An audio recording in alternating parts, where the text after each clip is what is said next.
భారతదేశం నా మాతృభూమి, భారతీయులందరూ నా సోదర సోదరీమణులు అని మనం పాడుకుంటాం. కానీ అత్యాచారాలు చేస్తాం. సరే, ఎవరో అత్యాచారం చేశారు, ఇద్దరు ముగ్గురు చేసుంటారు. అది సామూహిక అత్యాచారం.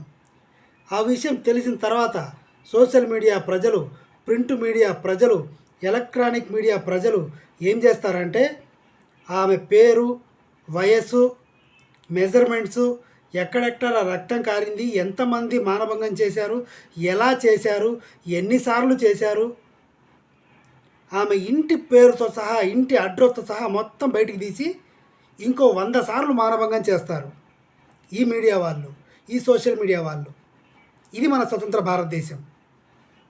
కలకత్తా ఒక డాక్టర్ మీద జరిగిన అత్యాచారం గురించి కూడా ఇప్పుడు జరిగేది అదే. ఇంటర్నెట్లో ఆమె పేరు సెర్చ్ చేసి, ఆమె ఇన్స్టాగ్రామ్ ఐడి గురించి, ఆమె ఫేస్బుక్ ఐడి గురించి సెర్చ్ చేశారంటే సిగ్గుచేటు.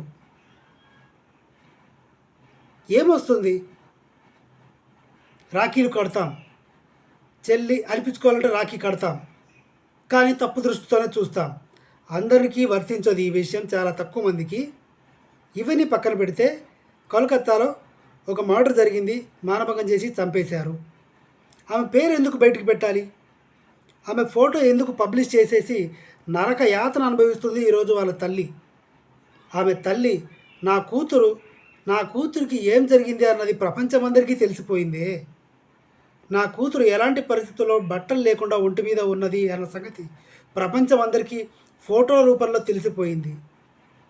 ఎలా చనిపోయింది నా కూతురు అన్నది ప్రపంచానికి ఇంత రోతగా తెలిసిపోయిందా అని ఆమె బతుకుండగానే తల్లి రోధించి ప్రతి క్షణం నరకం అనుభవిస్తుంది. దీనంతటి కారణం ఎవరు?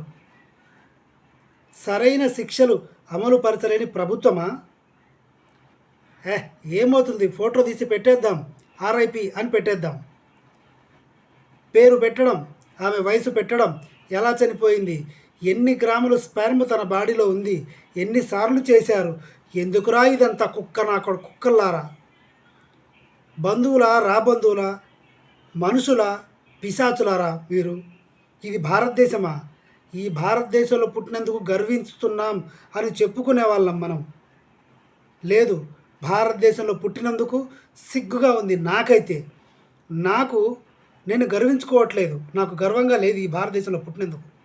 భారతదేశంలో పుట్టినప్పుడు ఎంత గౌరవంగా ఉండాలి అంటే, తప్పు చేసిన వెంటనే శిక్ష అమలు పరిచేలాగా ఉండాలి. అప్పుడు గర్వంగా తలెత్తుకొని నేను చెప్పుకోగలుగుతా. ఇప్పుడు చెప్తున్నాను, ఇది భారత్ కాదు, పాకిస్తాన్.